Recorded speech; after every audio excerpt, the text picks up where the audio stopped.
Hello and welcome to another Hun's History Nest podcast, where history is enjoyed and salvaged forever.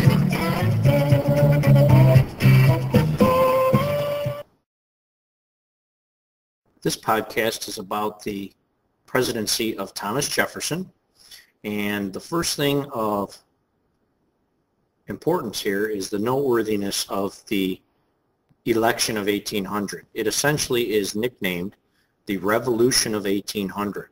And the reason for this designation as the Revolution of 1800 is due to the fact that we have a total change in political party power. We go from a 6th Congress here to the 7th Congress down here of total different political party dominance. The United States 6th Congress was dominated by the Federalists, with a Federalist President, John Adams.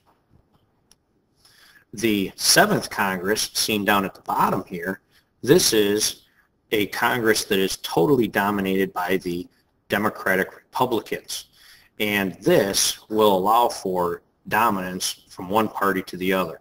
And for this reason, ultimately, it is nicknamed the Revolution of 1800. Another thing is of noteworthiness how this election came about getting a president. And as you'll notice down here at the bottom, we had a tie. Anytime there's a tie, it ultimately is up to the House of Representatives to choose the victor, or who will be the next president.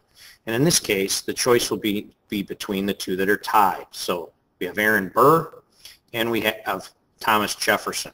And it will be up to a Federalist House of Representatives, seen here, to decide between two Democratic Republicans. Kind of a strange circumstance. What will transpire, however, will be a meeting of Alexander Hamilton over here on the right, and he's going to meet with his constituents that are in the House, these Federalists. And ultimately, he is going to tell them that he would, as in the quote here says, by far not so dangerous a man as Burr is Jefferson. In short, I would rather have someone with wrong principles than someone devoid of any. This ultimately turns the tide towards Thomas Jefferson, and he becomes the next president. The other thing that this also initiated was, of course, a famous duel between these two men. And this duel will ultimately end in the death of Alexander Hamilton at the hands of Burr. And that's why we have this verses. And if you want, a very good little rendition of it is this YouTube on ESPN on Burr versus Hamilton, which you could maybe look at using Google. A significant event during during Jefferson's presidency is going to be something that is going to implicate James Madison, and this is called the Supreme Court case Marbury versus Madison. Ultimately, what transpired here is John Adams, in the last moment of his presidency, packed the court with 42 justices. These justices at the last moment were nicknamed, as circled here, the Midnight Judges. And these 42 appointments were left on the desk in the Secretary of State's office. The new Secretary of State, appointed by Thomas Jefferson and approved by the Senate, will be James Madison, seen down here.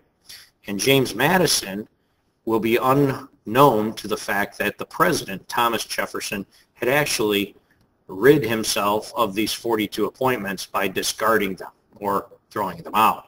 And ultimately, one of the justices, by the name of William Marbury, will take James Madison to court, because James Madison, seen down here, was supposed to deliver the appointment papers to these individual justices, 42 of them, for which Marbury was one. So Marbury takes him to court. This court case will become monumental, not necessarily because of who's being taken to court, but because of the decision by the Chief Justice and these other 5 justices, seen down here. They will not decide on providing Marbury his appointment papers, or commission, as they're called, or favor that Madison did nothing wrong. What they will actually do is they will decide upon the constitutionality of law, which makes this a monumental case because it'll be the first time in American history that it has done so. Chief Justice John Marshall ultimately had two options here. Option number one, seen here on the left, was that he could have very easily gotten the other justices to agree that they need to provide William Marbury his commission, which he's entitled to. The problem with this would be, as underlined here, is that the enforcement of this would fall on the shoulders of the president, who ultimately is the one that created the issue because Jefferson, the president, was the one that discarded the 42 appointments. And if this isn't enforced, the Supreme Court would look powerless. Option two, however, which favored a better result for the Supreme Court, was to declare Section 13 of this original law, known as the Judiciary Act of 1789, to declare part of it unconstitutional or in violation of the Constitution itself. In doing so, here's the gist of it. Section 13 empowered the Supreme Court to make a decision for a court case that did not have original jurisdiction of the case.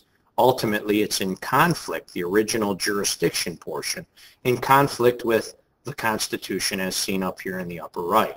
So they could declare that portion of the law unconstitutional, which ultimately then establishes the power of the Supreme Court to declare law wrong.